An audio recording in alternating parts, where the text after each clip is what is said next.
So I'm working on this Yamaha.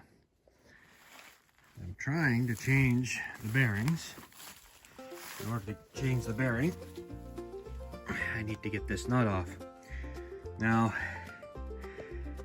I put a big wrench on it, big wrench. I stood on it, and while standing on it, I hit it on the end with this sledgehammer, which is, I think, a 12-pounder. And it didn't move. So my son looked up what kind of torque this is put on with, and apparently it's 250 foot-pounds. So 250 foot-pounds and then some corrosion, and now you have a really tough nut to get off.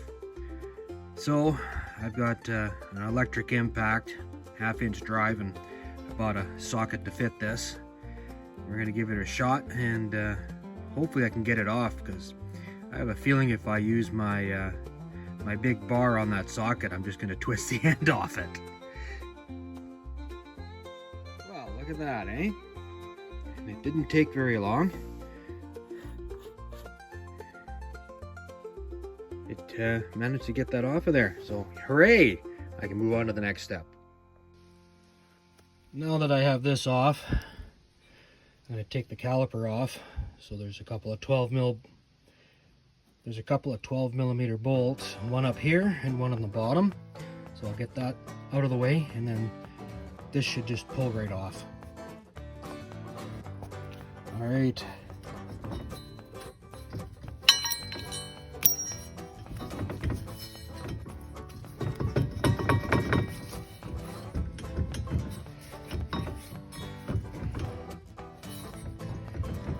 Now it's coming. I'm going to use 2 hands and pull it the rest of the way off. So there's our bearing. So next, I have to split the upper and lower ball joints and take off the steering arm.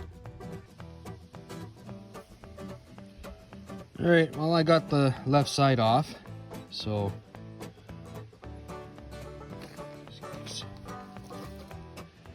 next thing is to get the seals off, and then it looks like there's 2 bearings in there. So once I get the seals off, I'll know which way to drive them out, and what I'll do is I'll just put a big socket over top and then use that with a hammer and try and pound them out. Both sides look like this under the seal, so I'm gonna have to clean that up and try and get as clean as possible on the side the bearing is going to come out. Otherwise it's going to be sticking on the rust.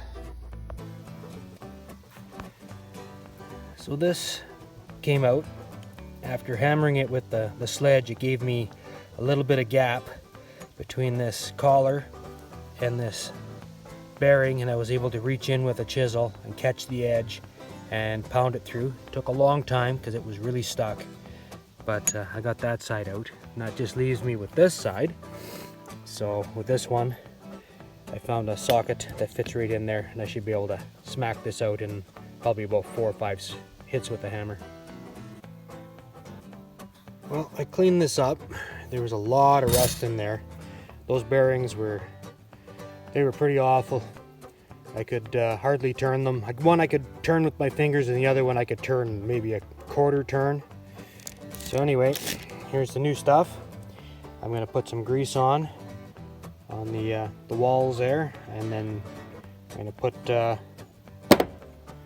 clean this up and drop this in, push the bearing in on top of it, flip it over, grease it up, drop the other bearing in, and then after that I should be ready to install it.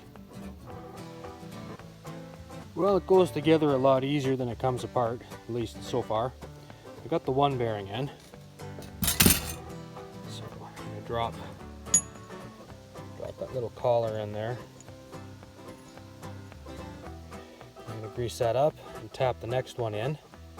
And then after that, it's just a matter of putting the seals on. So there we go. I got those all nice and tapped in flush. I put lots of grease on them. They go in a lot easier if you grease them up. So now I'm going to just put it back on the quad. Just going to reverse the process of taking it off.